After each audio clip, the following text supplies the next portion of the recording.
मन से उन्हीं का ध्यान करते हैं। शास्त्रों में भी यही निश्चय है कि विद्वानों द्वारा आदि शक्ति ही सदा सेवनीय है। इसलिए विद्वानों को प्रतिज्ञ होकर के सदैव शक्ति की उपासना करनी चाहिए, क्योंकि शक्तिहीन मनुष्य संसार में कुछ भी करने में सक्षम नहीं है। इसलिए सदैव माँ भगवती, मैया पार्वती, मैया दुर्गा के चरण शरण में ही सभी भक्तों को सदैव रहना चाहिए और सदैव माँ भगवती की आराधना करनी चाहिए।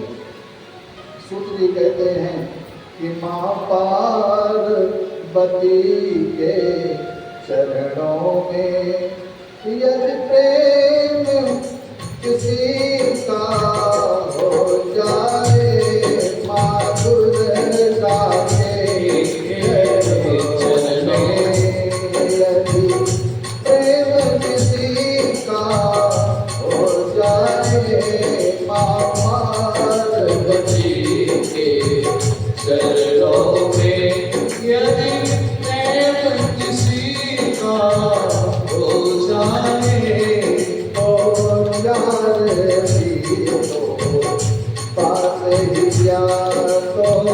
चारों की तो बात क्या, संसार उसी का हो जाए तो चारों की तो बात क्या, संसार उसी का हो जाए, माँ पार्वती के चरणों में यदि प्रेम किसी का हो जाए, माँ पार्वती के चरणों में यदि प्रेम किसी का हो जाए, प्रहलाद तो छोटा बालक था, प्रहलाद तो छोटा बालक था, पर प्रेम किया परमेश्वर से। प्रहलाद तो छोटा बालक था, पर प्रेम किया परमेश्वर से, जिसके मन में छल कपट नहीं, जिसके मन में छल कपट नहीं, भगवान उसी का हो जाए, जिसके मन में छल कपट नहीं, भगवान उसी का हो जाए, माँ पार्वती के चरणों में यदि प्रेम किसी का हो जाए, माँ पार्वती के चरणों में यदि प्रेम किसी का हो जाए, तो चारों की तो बात क्या, तो चारों की तो बात क्या, संसार उसी का हो जाए, तो चारों की तो बात क्या, संसार उसी का हो जाए।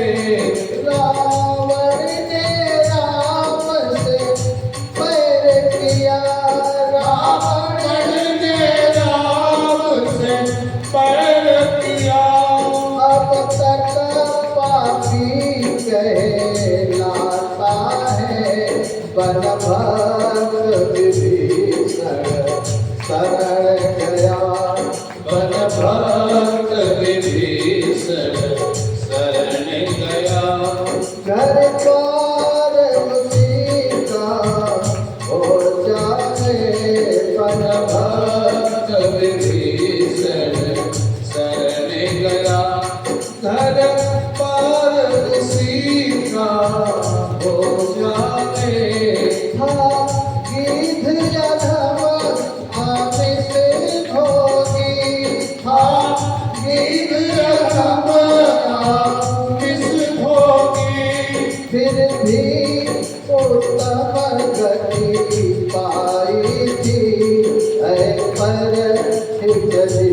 का लक्ष्य सदा है परहित जिसका लक्ष्य सदा कल्याण उसी का हो जाए है परहित जिसका लक्ष्य सदा कल्याण उसी का हो जावे। माँ पार्वती के चरणों में यदि प्रेम किसी का हो जावे। माँ पार्वती के चरणों में यदि प्रेम किसी का हो जावे। दो यारों की तो बात ही क्या संसार उसी का हो जावे। दो चारों की तो बात ही क्या संसार उसी का हो जावे। सबरी सब गई पाठशाला गणिता सब रचाई थी। जिसके मन में दुर्भाव नहीं, जिसके मन में दुर्भाव नहीं, भगवान उसी का हो जावे। जिसके मन में दुर्भाव नहीं, संसार उसी का हो जावे। जिसके मन में दुर्भाव नहीं, भगवान उसी का हो जावे। जिसके मन में दुर्भाव नहीं, संसार उसी का हो जावे। माया के दीवानों शिक्षा लो, उस प्रेम दीवानी मीरा से जो प्रभु की शरण गया मन से। जो प्रभु की शरण गया मन से, उद्धार उसी का हो जावे। माँ पार्वती के चरणों में यदि प्रेम किसी का हो जावे। तो चारों की तो बात ही क्या संसार उसी का हो जावे। तो चारों की तो बात ही क्या संसार उसी का हो जावे। तो चारों की तो बात ही क्या संसार उसी का हो जावे। जय अम्बे जय जय अम्बे, जय अम्बे जय जय अम्बे, जय अम्बे जय अम्बे, जय अम्बे जय अम्बे। जग जननी जय जय अम्बे, जग जननी जय जय अम्बे। जय अम्बे जय अम्बे, जय अम्बे जय अम्बे। जग जननी जय जय अम्बे। जग जननी जय जय अम्बे। जग जननी जय जय अम्बे। जग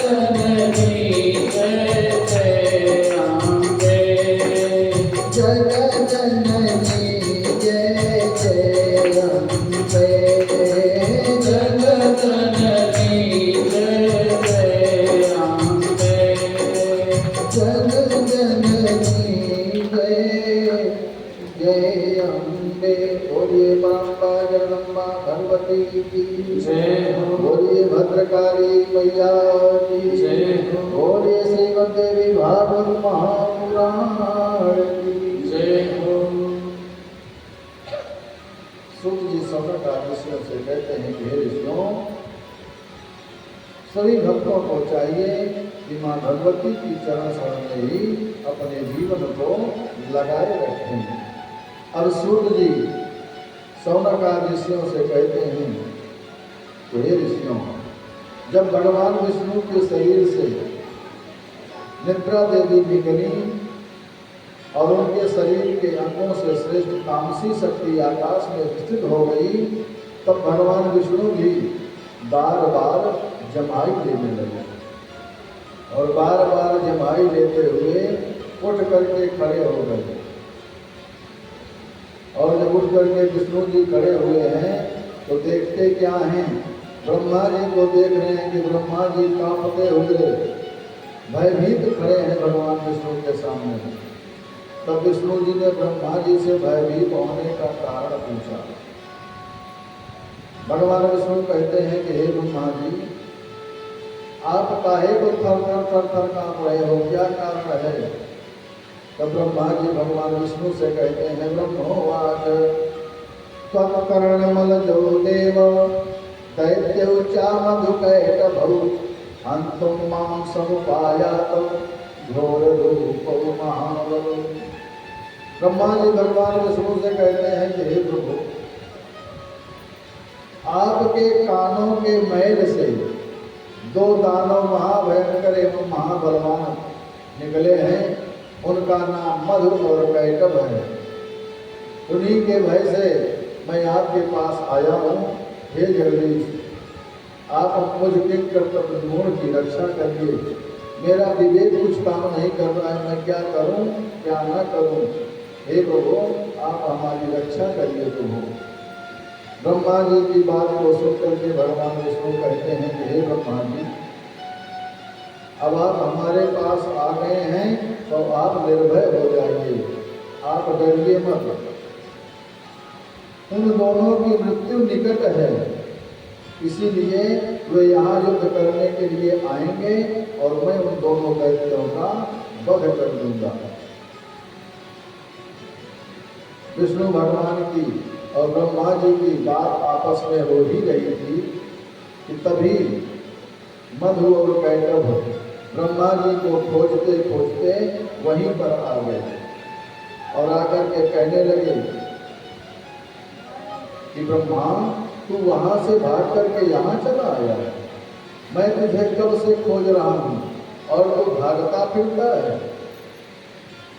तू इसके पास आया है, इस विष्णु के पास, ये तुम्हारी रक्षा कर पाएगा। मैं इसे भी अभी मार दूंगा और उसके बाद तुझे भी मार दूंगा। मैं इस विष्णु को देखते देखते तुझे मार दूंगा और यह जो शेष सैया पर सोने वाला है, इस पुरुष को मारने में तो तनिक देर भी नहीं लगेगी। दैत्यों के ऐसे वचन को सुन करके भगवान विष्णु कहते हैं कि अरे दानवेंद्रों, तुम दोनों मेरे साथ में युद्ध करो, मैं तुम्हारा घमंड अभी चूर चूर कर देता हूँ। भगवान विष्णु कहते हैं मधु और कैटभ से कि हे मधु कैटभ, मुझसे युद्ध करो, मैं तुमको हसर दिखा दूंगा। है घमंड तुमको निज बल का, मैं चूर चूर कर डालूंगा। भगवान विष्णु के द्वारा ऐसा कहने पर मधु नामक दैत्य जो है अब भगवान विष्णु से युद्ध करने के लिए तैयार हो गया। अब मधु जो है भगवान विष्णु से युद्ध करता है। भगवान विष्णु और मधु में खूब भयंकर युद्ध होता है। अब जब मधु थक जाता है तो कैटभ भगवान विष्णु से युद्ध करने लगता है। इस तरह दोनों बारी बारी युद्ध करने लगे। मधु विश्राम करता तो कैटभ युद्ध करता, फिर कैटभ विश्राम करता तो मधु युद्ध करता। अब भगवान विष्णु में और मधु कैटभ में युद्ध करते करते 5000 वर्ष बीत गए। अब भगवान विष्णु सोच रहे हैं कि ये दोनों तो बारी बारी विश्राम करते हैं, मुझे विश्राम करने का अवसर भी नहीं मिलता है, इस तरह तो मैं इनको मार भी नहीं पाऊंगा और इनसे युद्ध करते करते मैं थक जाऊंगा। और ये मरने की बात तो दूर, थक भी नहीं रहे हैं। भगवान विष्णु चिंतातुर हो गए। भगवान विष्णु को चिंतित देख करके मधु और कैटभ दोनों दैत्य कहते हैं कि हे विष्णु, यदि तुम थक गए हो और युद्ध नहीं करना चाहते हो, थक करके हिम्मत हार गए हो, तो मेरे सामने हाथ जोड़ करके कह दो कि मैं तुम्हारा सेवक हूँ, हम तुम्हें क्षमा कर देंगे और आज से तुम मेरी सेवा में लग जाओ और इस ब्रह्मा को तुम्हें छोड़ूंगा नहीं, क्योंकि यह मुझे बहुत दौड़ाया है।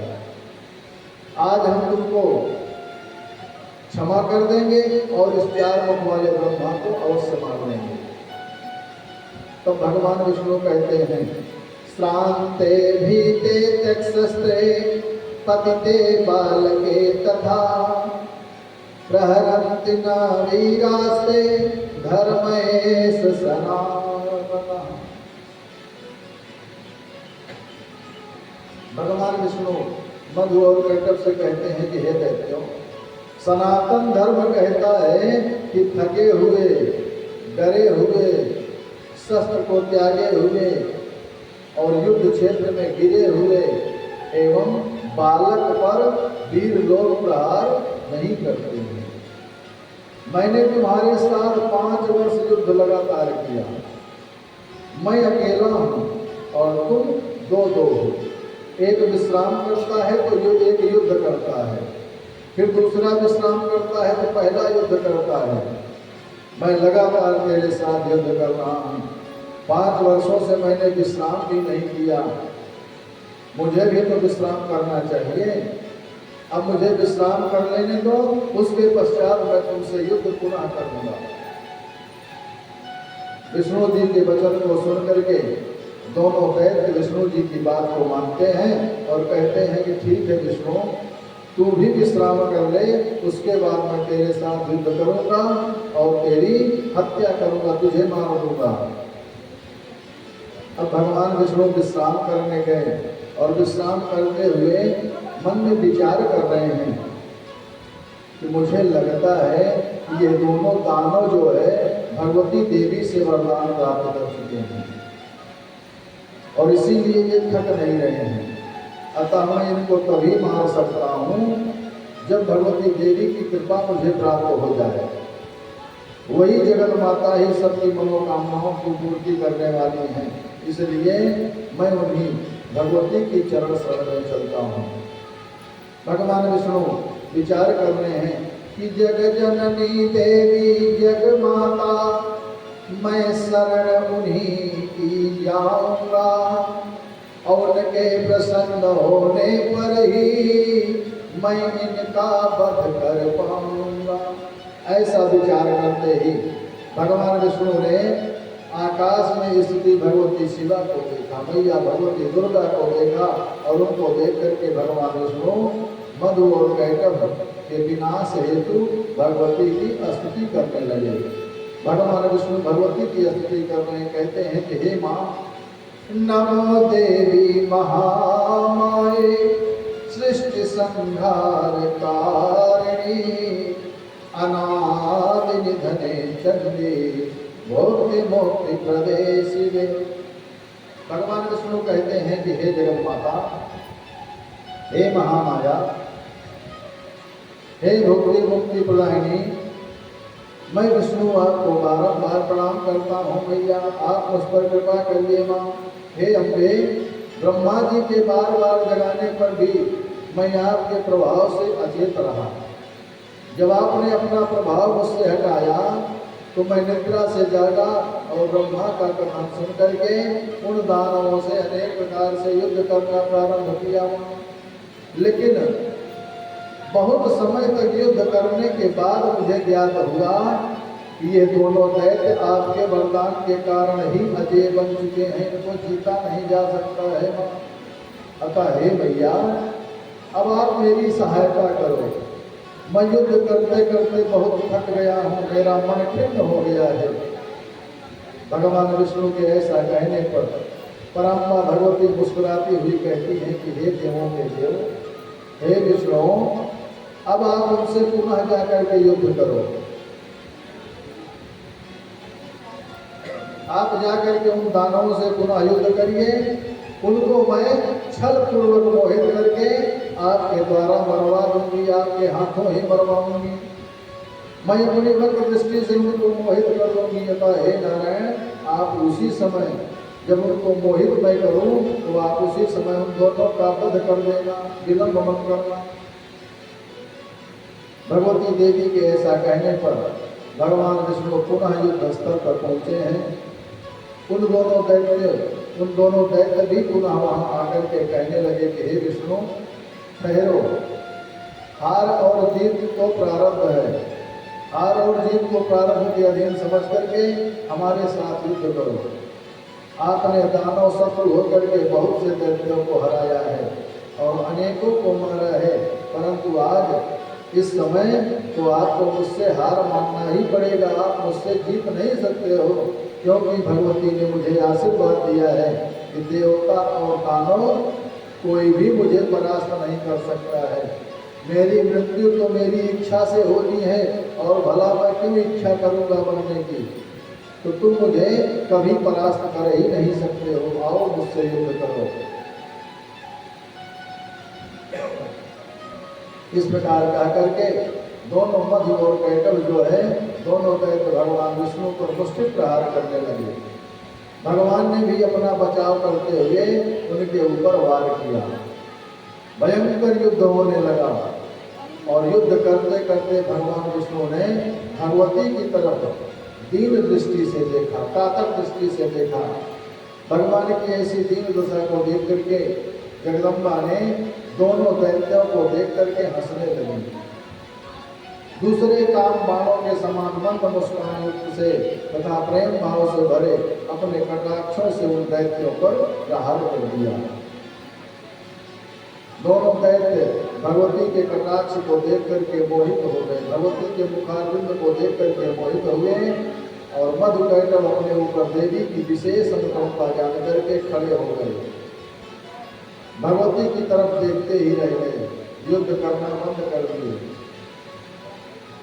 अब उन दोनों की इस दशा को देख करके भगवान विष्णु कहते हैं कि हे मधु और कैटव, तुम दोनों के युद्ध कला को देख करके मैं बहुत प्रसन्न हूँ। तुम बहुत बलशाली हो, तुम दोनों की युद्ध कला को देख करके मैं बहुत तुमसे प्रसन्न हूँ, और मैं इतना प्रसन्न हूँ कि तुम मुझसे जो भी वरदान मांगोगे मैं तुम्हें वह वरदान दे दूंगा।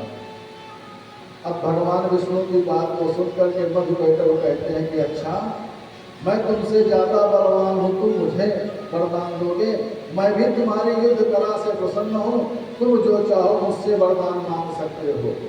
अब भगवान विष्णु जैसे ही मौका पाए तुरंत मधु कैटव से कहे कि हे मधु और कैटव, अगर तुम मुझसे प्रसन्न हो और मुझे वरदान देना ही चाहते हो तो तुम हमारे हाथों मारे जाओ, ऐसा वरदान दे दो। अब तो दोनों ठगे के ठगे रह गए, सोच रहे हैं कि अच्छा इसने मुझे फंसा दिया।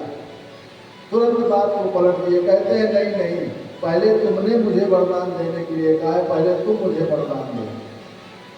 भगवान विष्णु कहते हैं ठीक है, अगर मुझसे ही वरदान पाना चाहे तो तुम मुझसे ही वरदान ले लो, कोई बात नहीं है। अब तुम अपनी बात से पीछे हट रहे हो।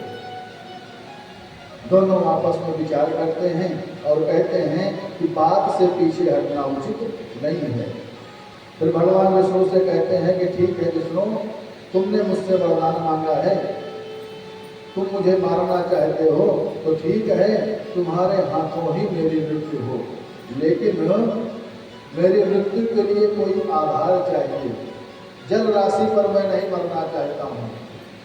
तब भगवान विष्णु ने अपने ही जंघा पर उनको रख करके और अपने चक्र सुदर्शन से उनके सिर का संधान कर दिया है, और उनकी मेद जो है पूरे जल पर फैल गई, और उसी से पृथ्वी उत्पन्न हुई, और उसी से उन पृथ्वी का एक नाम मेदनी भी पड़ गया है।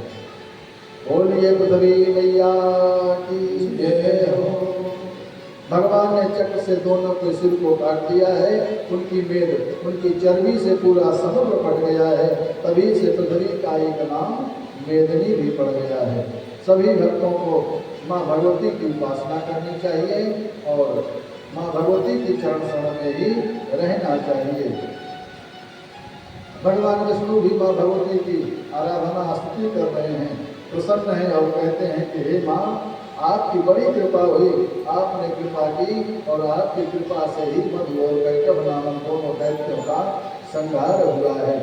भगवान विष्णु मैया भगवती की बारंबार आराधना करते हैं, कहते हैं कि अम्बे रानी तुम्हारी जय होवे, महारानी तुम्हारी जय होवे।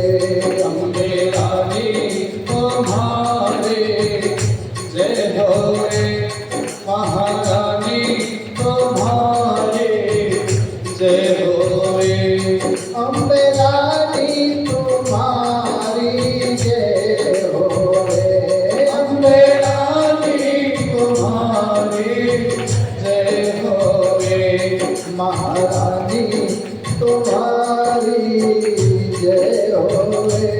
अम्बे रानी तुम्हारी जय होवे, महारानी तुम्हारी जय होवे। अम्बे रानी तुम्हारी जय होवे। जय अम्बे जय अम्बे जय अम्बे जय अम्बे, जय अम्बे जय अम्बे जय अम्बे, जय अम्बे, जय अम्बे जय अम्बे। जय अम्बे, जय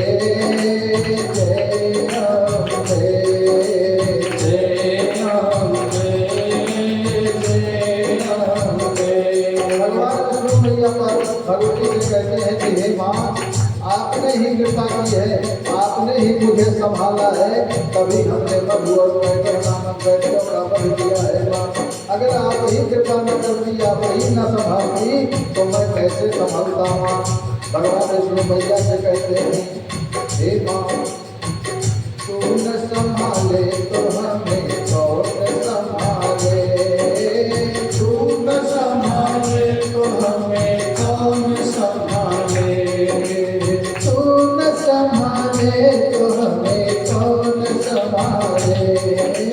तू न संभाले तो हमें कौन संभाले।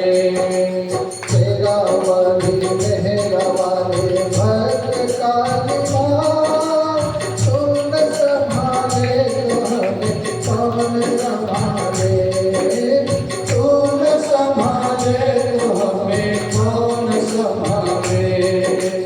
अम्बे मैया दुर्गे मैया दुर्गे मैया भद्रकाली माँ, तू न संभाले तो हमें कौन संभाले। तू न संभाले तो हमें कौन संभाले। तेरे शरण आए वही दे दो सहारा, तेरे चरण आए मैया दे दो सहारा। तेरे शरण आए मैया दे दो सहारे। तेरे चरण आए मैया दे दो सहारा। जग में सबसे ऊंचा मैया तेरा द्वारा, जग में सबसे ऊंचा मैया तेरा द्वारा। तेरा वाली मेहरा वाली दुर्गा मैया, तू न संभाले तो हमें कौन संभाले। तू न संभाले तो हमें कौन संभाले। तू न संभाले तो हमें कौन संभाले। तू न संभाले तो हमें कौन संभाले। तू न संभाले तो हमें कौन संभाले। बोलिए परम्बा जगदम्बा भगवती की जय हो। भगवान विष्णु मैया की स्तुति करते हैं और मैया भगवती भगवान विष्णु का कल्याण करके अपने धाम को जाती हैं। अब सौनक ऋषि सूत जी से कहते हैं कि हे प्रभु, भगवती ने भगवान विष्णु पर कल्याण किया, ब्रह्मा जी पर कल्याण किया, और इसके पहले आपने कथा में बताया कि व्यास जी जो है पुत्र की इच्छा से तपस्या करने गए हैं।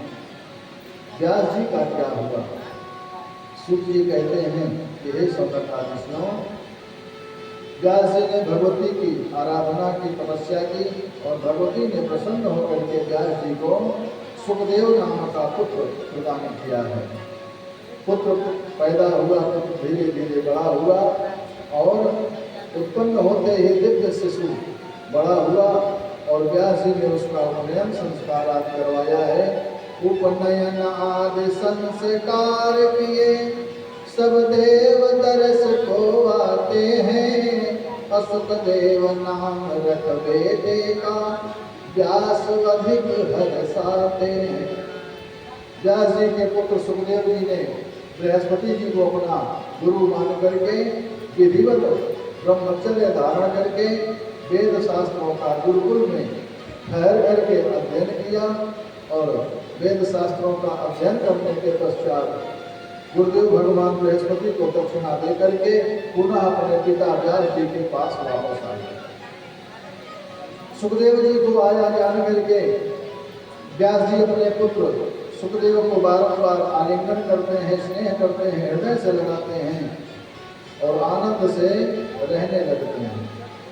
एक दिन व्यास जी ने अपने पुत्र सुखदेव से कहा कि हे पुत्र, तुमने वेद और शास्त्रों का अध्ययन कर लिया है, अब हे पुत्र, तुम सुंदर स्त्री से विवाह करके गृहस्थ आश्रम में रह करके देवताओं और पितरों का यजन करो और मुझे भी ऋण से मुक्त कर दो। व्यास जी कहते हैं कि हे पुत्र, बिना पुत्र के गति नहीं होती है और उसे स्वर्ग कदापि नहीं मिलता है, इसलिए हे पुत्र सुख गृहस्थी बसा करके मुझे भी आनंदित करो और वंश की वृद्धि करो और मेरी आशा को पूर्ण करो। सुखदेव जी व्यास जी से कहते हैं कि हे पिताजी, आप मुझे यह बताने की कृपा करें कि मनुष्य लोक में विपत्ति रहित कौन सा सुख है। स्त्री पा करके मैं उसी के वश में हो जाऊंगा, तब भला आप यही बताइए, परतंत्र होकर के विशेषतः स्त्री के वश में रह करके मैं कौन सा सुख प्राप्त करूंगा।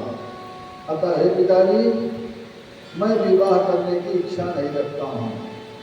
लव या काष्ठ के फंदे में जकड़ा हुआ पुरुष कदाचित छूट भी सकता है। लौह या काष्ठ की फंदे में जकड़ा हुआ पुरुष कदाचित छूट भी सकता है, किंतु पुत्र कलप के बंधन में, स्त्री के बंधन में फंसा हुआ व्यक्ति कभी बंधन मुक्त नहीं हो सकता है। लोहे के बंधन से प्राणी शायद मुक्ति पा सकता है, स्त्री के बंधन में बंध कर वो मुक्त नहीं हो सकता है। हे पिताजी, मैं विवाह करने की इच्छा नहीं रखता हूँ। व्यास जी कहते हैं कि हे पुत्र, मेरी इच्छा है कि तुम गृहस्थ धर्म का पालन करो। बार बार व्यास जी समझा रहे हैं, लेकिन सुखदेव जी समझ नहीं रहे हैं। तब व्यास जी कहते हैं सुखदेव जी से कि हे पुत्र, अगर तुम्हें मेरी बात समझ में नहीं आ रही है तो आप चले जाओ मिथिलापति जनक जी के पास।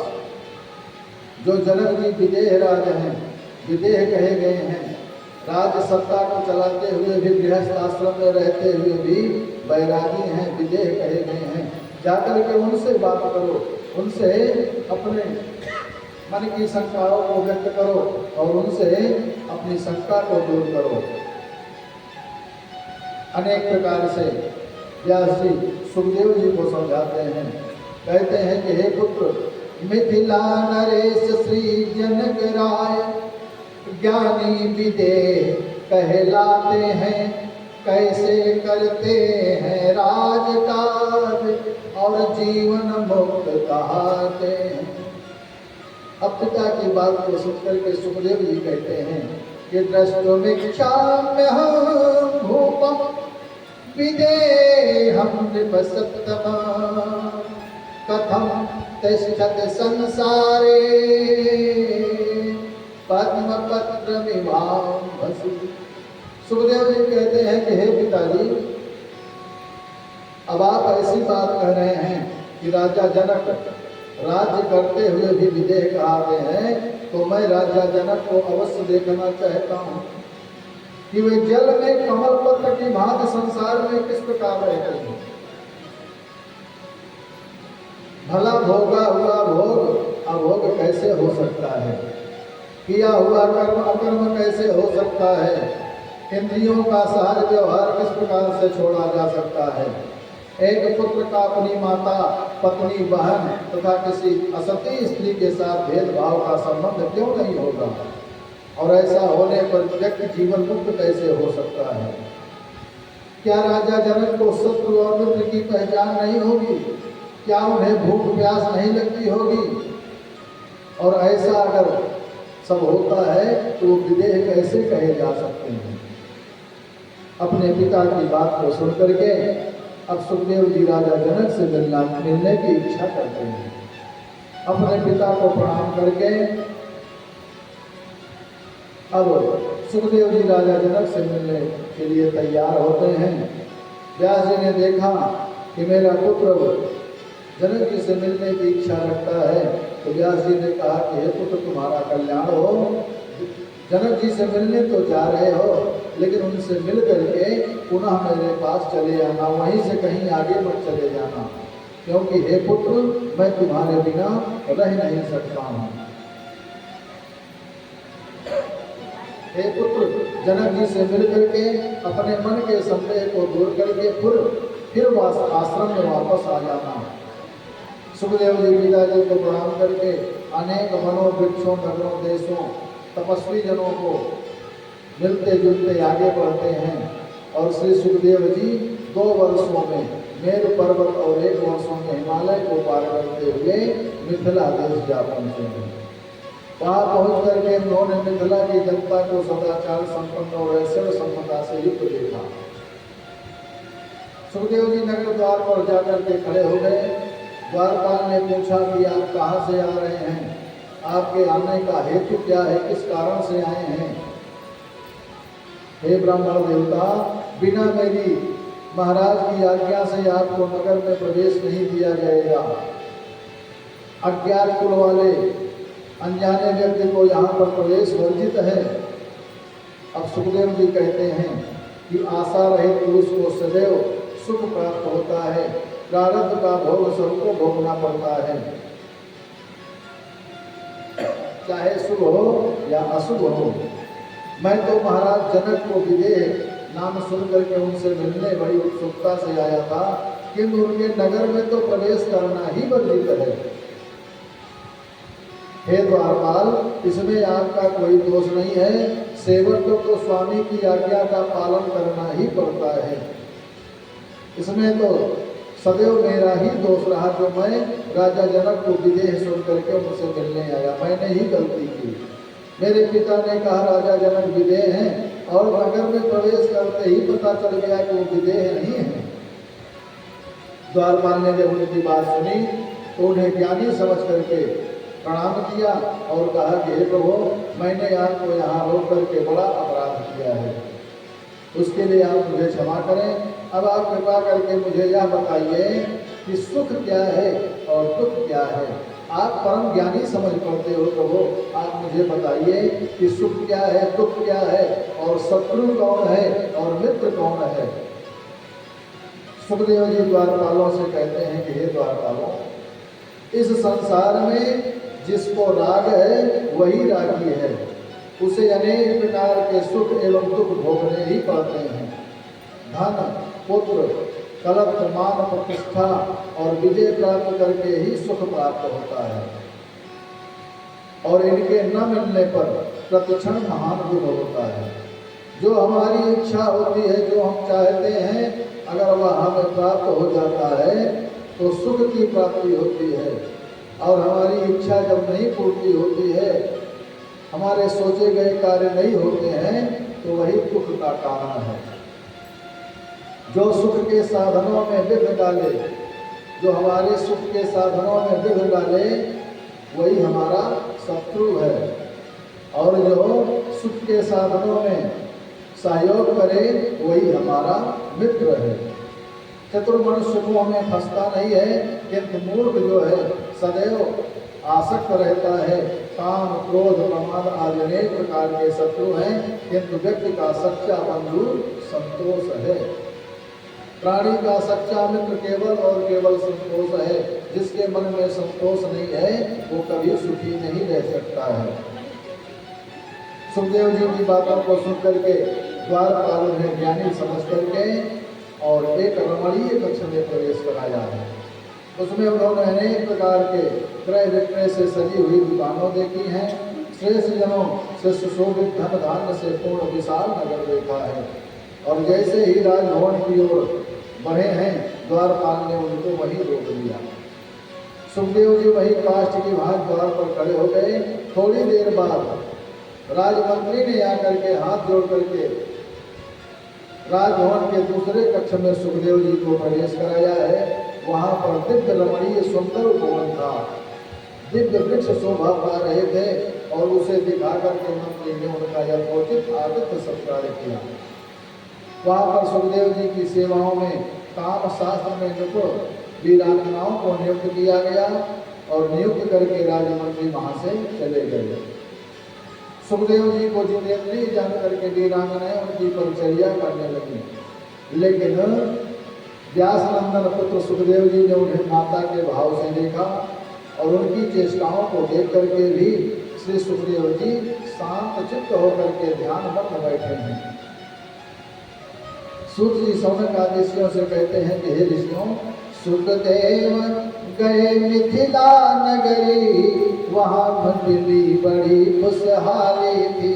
और वन उपवन नदी महल सुंदर, बागों की शोभा न प्यारी थी। अनगिनत सुंदरी सेवा में नाना विधि सेवा करती थी। सुखदेव ध्यान में लीन रहे, विचलित नयात्मा होती थी।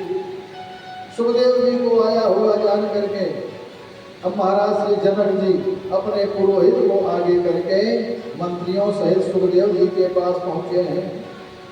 महाराज जनक ने उन्हें विधिवत आसन दे करके सुखदेव जी का सत्कार किया और फिर एक दूध देने वाली गाय प्रदान करके फिर सुखदेव जी का कुशल क्षेम पूछा है। सुखदेव जी ने उनकी पूजा यथाविधि स्वीकार की है और अपना कुशल क्षेम बता करके महाराज जनक का भी कुशल क्षेम पूछा है, मंगल पूछा है। महाराज जनक जी ने सुखदेव जी से कहा कि हे प्रभु,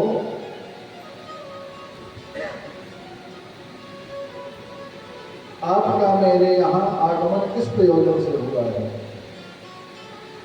आपके आने का कोई न कोई तो कारण होगा। सुखदेव जी कहते हैं कि हे राजन, व्यासेनो तो महाराज पुरुदार परिग्रह, सर्वेषाम् आश्रमाणां च गृहस्थाश्रमः उत्तमः। सुखदेव जी कहते हैं कि हे महाराज जनक जी, मेरे पिताजी श्री व्यास जी ने मुझसे कहा कि हे पुत्र, विवाह कर लो, क्योंकि सब आश्रमों में गृहस्थ आश्रम ही श्रेष्ठ है। लेकिन मैं अपने पिता और गुरु, क्योंकि मेरे गुरु भी मेरे पिताजी हैं और मेरे पिता तो पिता ही हैं, तो मैंने अपने गुरु और पिता दोनों की बात नहीं मानी और गृहस्थ आश्रम को बंधन कारण मान करके विवाह करने से मना कर दिया है। मैंने उसे स्वीकार नहीं किया है। मुझे संशय युक्त चित्त समझ करके उन्होंने मुझसे कहा कि हे पुत्र, तुम मन में संशय मत करो और चले जाओ मिथिला नगरी, वहां जनक जी से मिलो, क्योंकि वो जनक जी विदेहराज कहे गए हैं, तुम्हारे मन की शंकाओं को वही दूर करने में श्रेष्ठ हैं। अब हे राजन, आप मुझे बताइए कि गृहस्थ आश्रम में व्यक्ति प्रवेश करके विवाह करके कैसे मुक्त रह सकता है, कैसे विदेह कहा जा सकता है, कैसे वैरागी हो सकता है। महाराज, तुम्हारे मन में संदेह का समाधान, हमारे मन के संदेह को दूर करिए। हे राजन, मैं उन्हीं अपने पिता के आदेश से आपके पास आया हूँ। मैं मोक्ष का अभिलाषी हूँ, अतः जिसमें मेरा हित हो वही मुझे बताइए। सुखदेव जी जनक जी से कहते हैं कि हे मिथिलापति, हे जनक राय, मैं पास तुम्हारे आया हूँ, मेरे संशय को दूर करो, मैं पिता का भेजा आया हूँ। जनक जी कहते हैं सुखदेव जी से कि हे महाभाग, हे सुखदेव जी, मोक्ष मार्गावलंबी ब्राह्मण को उपनयन संस्कार के बाद वेद शास्त्र के अध्ययन हेतु गुरु के सानिध्य में रहना चाहिए। वहाँ वेद वेदांतों का अध्ययन करके दीक्षांत गुरु दक्षिणा दे करके, दीक्षा के बाद गुरु दक्षिणा दे करके वापस लौटना चाहिए। अपने गृहस्थ में आकर के, घर में आकर के ब्राह्मण पुत्र को विवाह करके पत्नी के साथ गृहस्थी में रहना चाहिए। जनक जी सुखदेव जी को बता रहे हैं। और न्यायोपार्जित धन से अग्निहोत्र आदि कर्म करते हुए संतुष्ट रहना चाहिए। और पुत्र पौत्र हो जाने के बाद मन वचन और कर्म से पवित्र रहते हुए वानप्रस्थ आश्रम में जाना चाहिए। वहाँ तप के द्वारा काम, क्रोध, लोभ, मद, मोह और मात्सर्य इच्छा शत्रुओं पर विजय प्राप्त करके फिर अपनी स्त्री का भार अपने पुत्र पर छोड़ करके सांसारिक विषयों को भोग से शांति मिल जाने के बाद हृदय में विशुद्ध वैराग्य उत्पन्न होने पर चौथे आश्रम में जाना चाहिए। विरक्त को ही संन्यास लेने का अधिकार है, अन्य किसी को नहीं। अगर प्राणी विरक्त नहीं है, उसे सांसारिक मोह माया का प्रभाव उसके जीवन पर पड़ा हुआ है, सांसारिक मोह माया धन दौलत की इच्छा बनी हुई है, तो संन्यास लेने का कोई मतलब नहीं है। अतः हे सुखदेव जी, एक आश्रम से ही क्रमशः दूसरे आश्रम में जाना चाहिए। सीधा ब्रह्मचर्य आश्रम के बाद संन्यास आश्रम में नहीं जाना चाहिए। जनक उवाच, सुखदेव जी कहते हैं महाराज जनक से कि हे महाराज, चित्त में वैराग्य और ज्ञान विज्ञान उत्पन्न हो जाने पर गृहस्थ में रहना चाहिए या वनों में रहना चाहिए। जनक जी कहते हैं कि इंद्रियाणि बलिष्ठानि न नियुक्तानि मानद अपवक्कस्य प्रकुर्वन्ति विकारास्तानन केशः।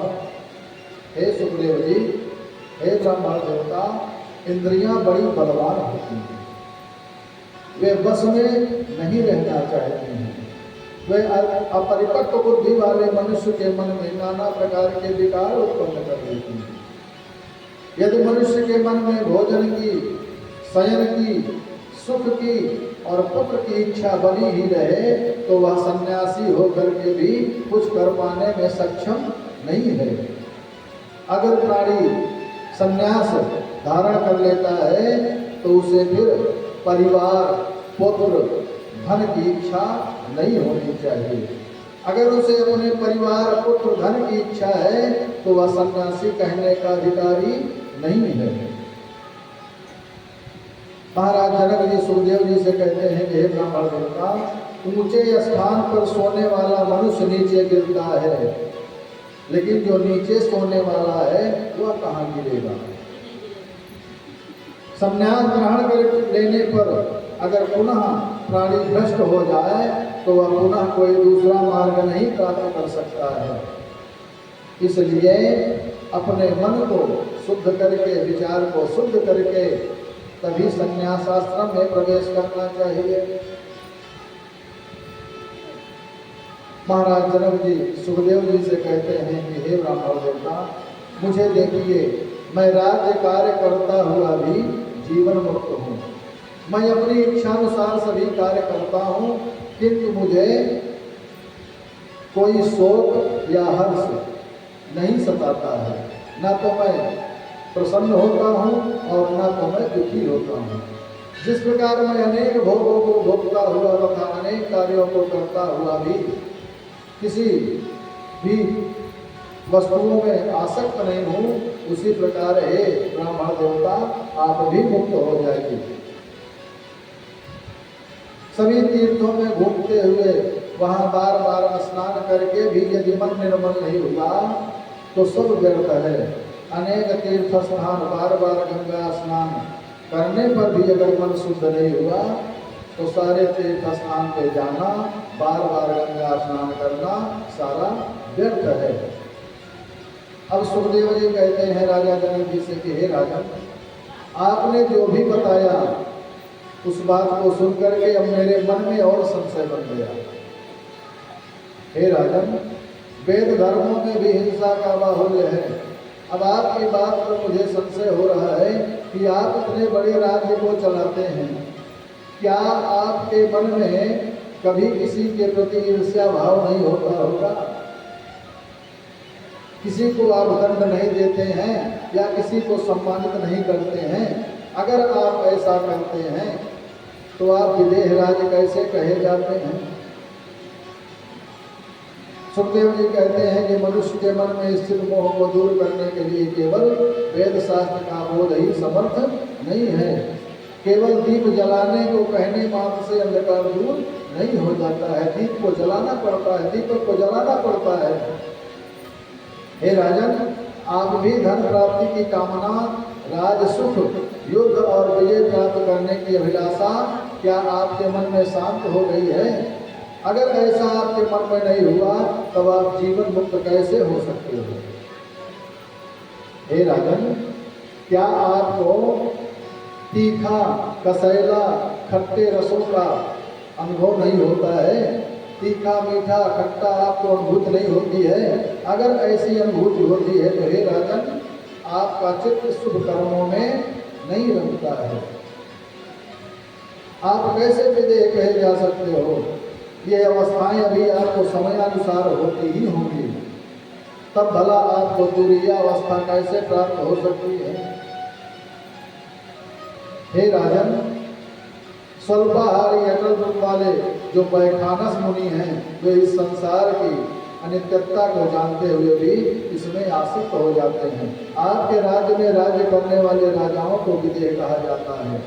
आपको तो विदेह कहा ही जाता है, लेकिन आपके राज्य में जितने भी राजा हैं सबको विदेह कहा जाता है। यह बात मेरी समझ में नहीं आ रही है। हे राजन, जिस प्रकार किसी मूर्ख का नाम विद्याधर रख दिया जाए, जो जन्म से अंधा है उसे उसका नाम दिवाकर रख दिया जाए, और जो जन्म से दरिद्र है उसका नाम लक्ष्मीधर रख दिया जाए, तो क्या ये सब नाम निरर्थक नहीं है? उसी प्रकार हे राजन, आपके राज्य में जितने भी राजा हैं सबको विदेह राज कहा जाता है। आपके वंश के जो राजा हुए हैं केवल नाम से ही विदेह प्रसिद्ध हुए हैं, कर्म से नहीं। हे राजन, आपके कुल में पहले निमि नाम के एक राजा हुए थे। उन्होंने एक बार वशिष्ठ मुनि को यज्ञ के निमित्त आमंत्रित किया था। वशिष्ठ जी ने निमि से कहा कि हे राजन, आपसे पहले इंद्र ने मुझे निमंत्रण दिया है यज्ञ करने के लिए, अतः हे राजन, मैं पहले इंद्र का यज्ञ संपूर्ण करके उसके बाद आपके पास आऊंगा, तब तक आप यज्ञ की तैयारी करिए। लेकिन महाराज निमि ने दूसरे ब्राह्मण, दूसरे आचार्य को बुला करके अपने यहाँ यज्ञ संपन्न करवा लिया। जब वशिष्ठ जी ने इंद्र का यज्ञ संपन्न करवा के आपके महाराज निमि के यहाँ पहुँचे हैं और उन्हें यह समाचार ज्ञात हुआ कि उनकी अनुपस्थिति में किसी दूसरे आचार्य से यज्ञ करवा लिया गया है, तो क्रोधित होकर के वशिष्ठ जी ने निमि को शाप दिया कि हे गुरु का परित्याग करने वाले, तुम्हारा शरीर नष्ट हो जाए।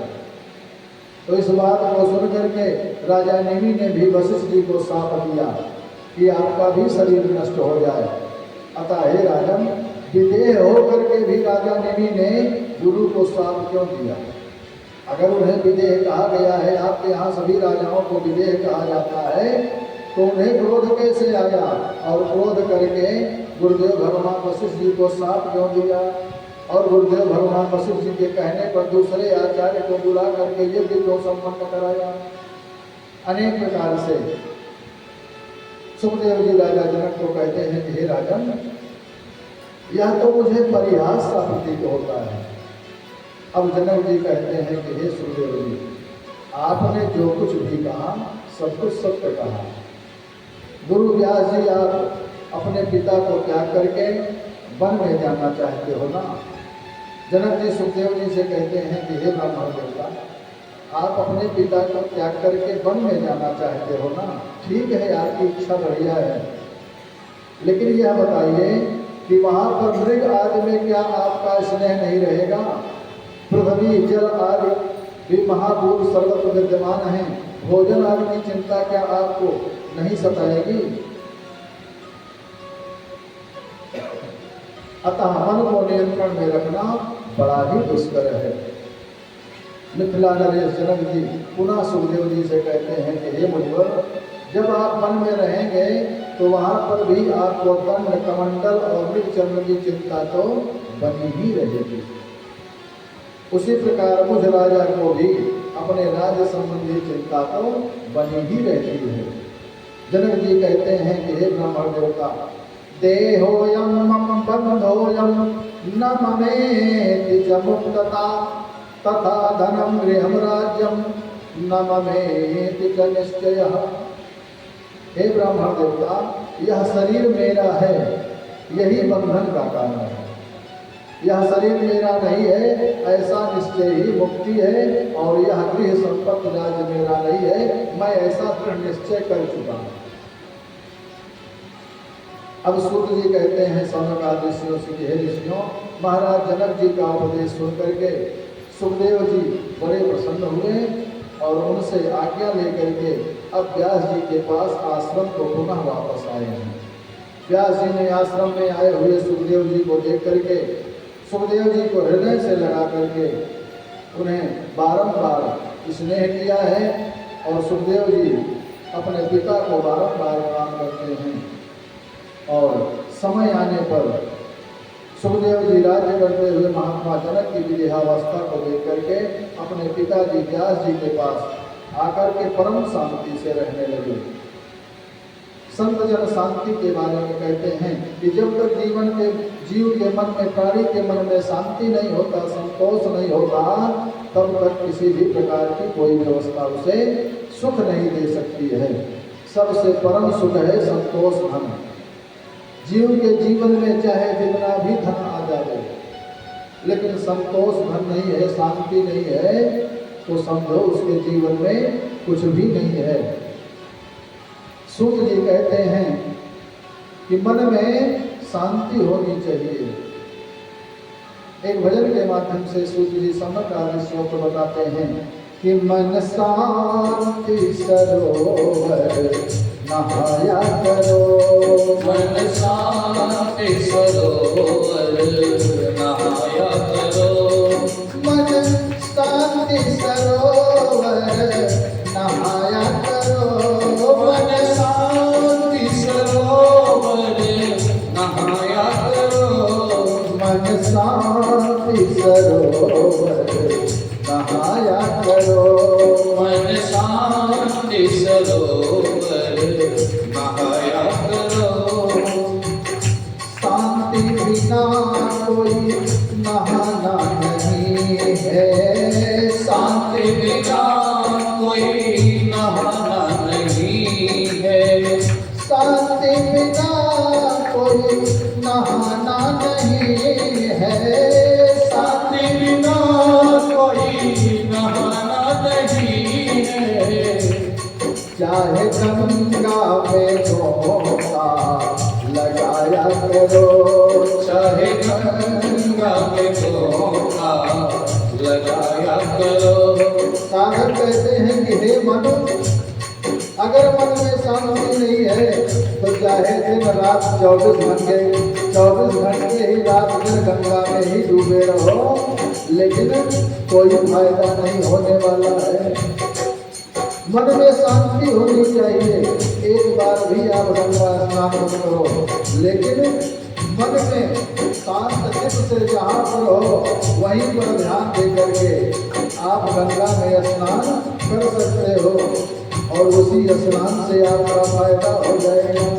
इसलिए साधक कहते हैं मन शांति सरोवर नहाया करो।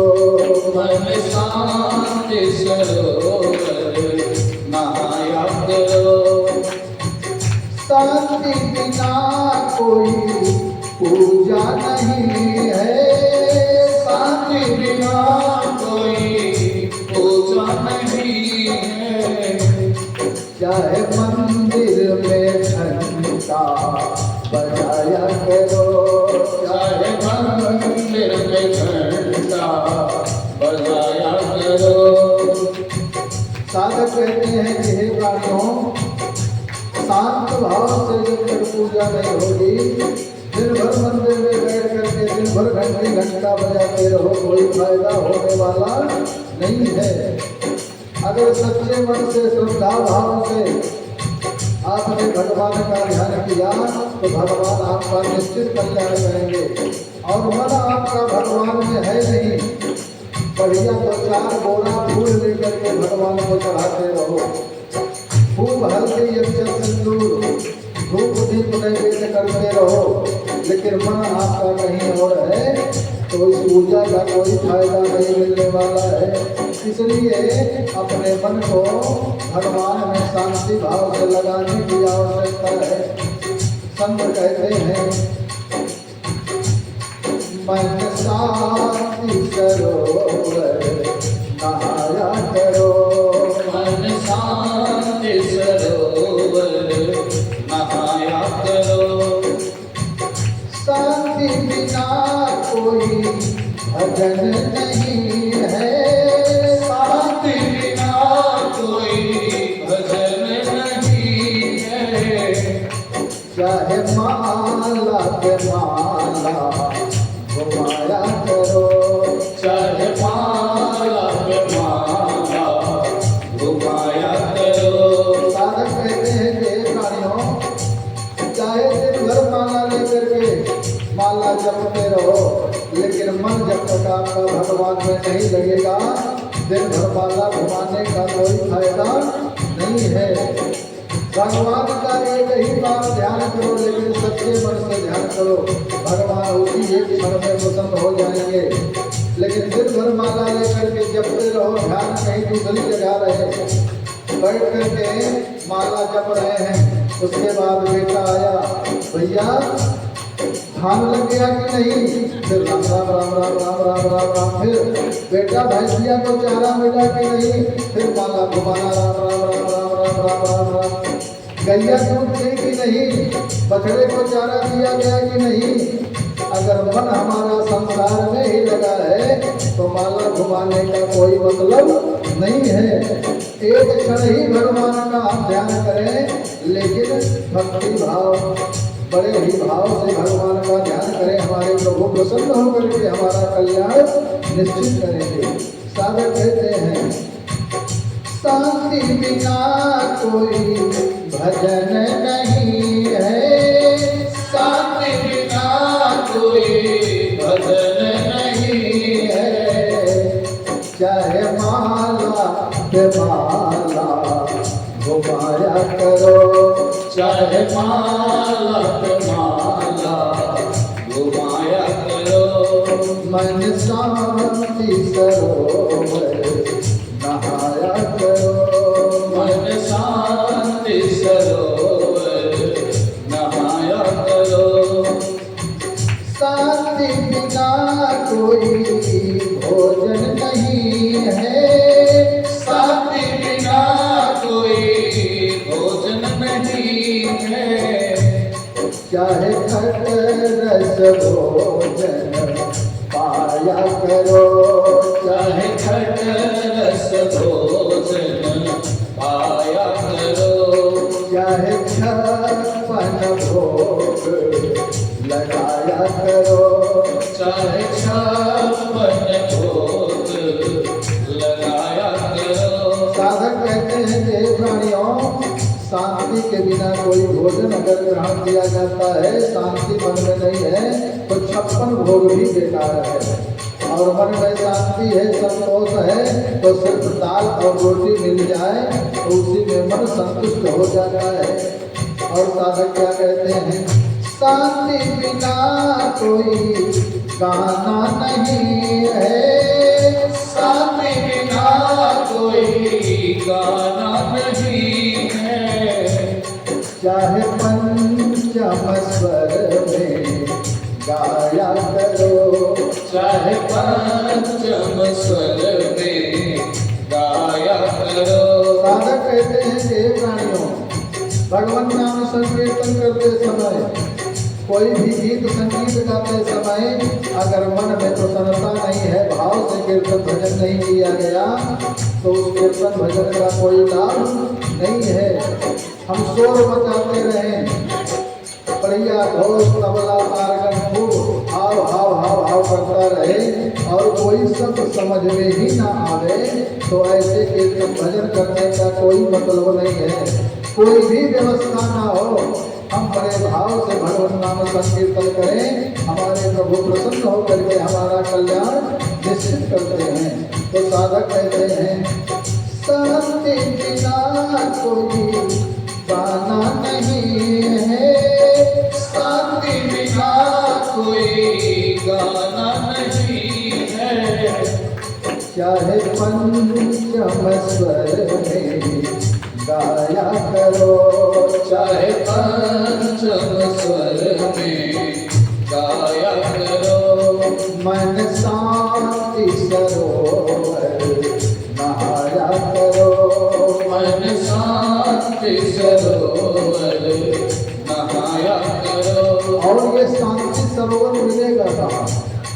ये शांति सरोवर केवल और केवल भगवान नाम संकीर्तन में ही मिलने वाला है। बड़े भाव से श्रद्धा और विश्वास के साथ भगवान नाम संकीर्तन हम करेंगे तो हमारा मन शांति सरोवर में स्नान करेगा। आइए बड़े प्रेम से हम सभी मिल करके शांति सरोवर में स्नान करने का प्रयास करते हैं। श्री राम जय राम जय जय राम, श्री राम जय राम जय जय राम, श्री राम जय राम जय जय राम, श्री राम जय राम जय जय राम, सीता राम जय सीता राम, सीता राम जय सीता राम, श्री राम जय राम जय जय राम, श्री राम जय राम जय जय राम, सीता राम जय सीता राम, सीता राम जय सीता राम। बोलिए गुरुदेव भगवान की जय हो, बोलिए हनुमान जी महाराज की जय हो। अब सुखदेव जी जनक जी से संतुष्ट होकर के अपने पिता श्री व्यास जी के पास पहुंचते हैं और कुछ समय तक अपने पिता के साथ बड़े ही प्रसन्नता के साथ रहते हैं। और उसके बाद सुखदेव जी ने पितरों की कन्या सौभाग्यवती सुंदर कन्या पीवरी को पत्नी रूप में स्वीकार कर लिया। पितरों की कन्या पीवरी से सुखदेव जी ने विवाह किया और बड़े ही आनंद से गृहस्थ आश्रम में प्रवेश किए। और कुछ समय बाद सुखदेव जी ने पीवरी से 4 पुत्र उत्पन्न किए। पहले पुत्र का नाम कृष्ण, दूसरे का गौरप्रभ और तीसरे का भूरि और चौथे का देवसुत। ये 4 पुत्र उत्पन्न किए और सुखदेव जी ने एक सुंदर कन्या भी उत्पन्न की है जिसका नाम कीर्ति हुआ है। उस कन्या का समय आने पर कीर्ति का विवाह विभ्राज के पुत्र अणु के साथ कर दिया गया। अणु के पुत्र हुए ब्रह्मदत्त, जो बड़े प्रतापी ब्रह्मज्ञानी और पृथ्वी के पालक हुए। समय आने पर देवर्षि नारद के उपदेश से ब्रह्म तत्व का ज्ञान प्राप्त करके अपने पुत्र को राज्य का भार सौंप करके बद्रिकाश्रम चले गए। और उधर सुखदेव जी भी अपने पिता का साथ त्याग करके कैलाश के सुरम्य शिखर पर चले गए और वहाँ अविचल ध्यान लगाने लगे। कुछ ही दिनों में उन्हें परम सिद्धि प्राप्त हो गई और सुखदेव जी आकाश मार्ग से उड़ करके वहाँ से अन्यत्र चले गए। और जैसे ही सुखदेव जी उड़ते ही वहाँ से हटते हैं, उस पर्वत पर, जिस पर्वत पर सुखदेव जी रहते हैं, उस पर्वत के दो भाग हो गए हैं। पर्वत दो भागों में विभाजित हुआ है। ऋषियों द्वारा स्तुति किए जाते हुए सुखदेव जी वायु की तरह आकाश में स्थित हो गए। और इसी बीच व्यास जी अपने पुत्र के वियोग में हे पुत्र करते हुए उसी पर्वत पर पहुँचे हैं, जहाँ पर व्यास जी पहुँचे हैं। करुण क्रंदन करते हुए सभी जीवों को विद्यमान परमात्मा ने उत्तर दिया कि आज भी वहाँ पर वही प्रतिध्वनि सुनाई दे रही है। और व्यास जी व्याकुल होकर के अपने पुत्र के शोक में बैठे हुए हैं। भगवान शंकर जी कहते हैं कि हे व्यास जी, आपका पुत्र जो है कीर्तिमान हुआ है, आपकी कीर्ति को आपका पुत्र बढ़ाएगा। अब आपको पुत्र की चिंता नहीं करनी चाहिए। शंकर जी कहते हैं कि हे व्यास जी, अब आप अपने पुत्र की रमणीय छाया को अपने पास सदैव विद्यमान देखोगे। तभी से व्यास जी को सुखदेव जी की ओजस्वी छाया दिखाई देती है। भगवान भोलेनाथ जी वहाँ से व्यास जी को वरदान देकर के अंतर ध्यान हो गए। और अब व्यास जी वहाँ से भगवान नाम संकीर्तन करने हुए जहाँ पर उनका जन्म हुआ था वहाँ पहुँचते हैं। और वहाँ पहुँच करके अपनी माता सत्यवती का स्मरण करके उसी द्वीप पर पहुँचते हैं जहाँ अपनी माता को छोड़ करके आए थे। वहाँ जा कर के व्यास जी अपनी माता के बारे में पूछते हैं। निषादों ने बताया कि उस कन्या का विवाह तो निषाद राज ने महाराज शांतनु के साथ कर दिया है। इसके पश्चात व्यास जी वहीं पर कुटी बना करके और बड़े ही प्रेम से भगवान नाम संकीर्तन करते हुए निवास करते हैं। आज की कथा यहीं पर विश्राम होती है। कल की कथा में हम सभी भक्तजन माँ भगवती की कृपा से कथा में आगे बढ़ने का प्रयास करेंगे। कल की कथा में महाराज शांतनु और सत्यवती के विवाह की कथा गाई जाएगी। मत्स्यगंधा का विवाह महाराज शांतनु से किस प्रकार हुआ, महाराज शांतनु का विवाह गंगा जी से किस प्रकार से हुआ, और महाराज भीष्म का जन्म किस प्रकार से हुआ, इन कथाओं में हम सभी भक्त प्रवेश करेंगे। आइए बड़े प्रेम से आज की कथा के विश्राम के पश्चात भगवत नाम संकीर्तन करने का प्रयास करते हैं। उसके पश्चात श्री हनुमान चालीसा का पाठ, फिर आरती और प्रसाद। आइए बड़े प्रेम से श्री राम जय जय राम, सीता राम जय सीता राम, श्री राम जय राम, सीता राम जय सीता राम, श्री श्याम जय श्याम,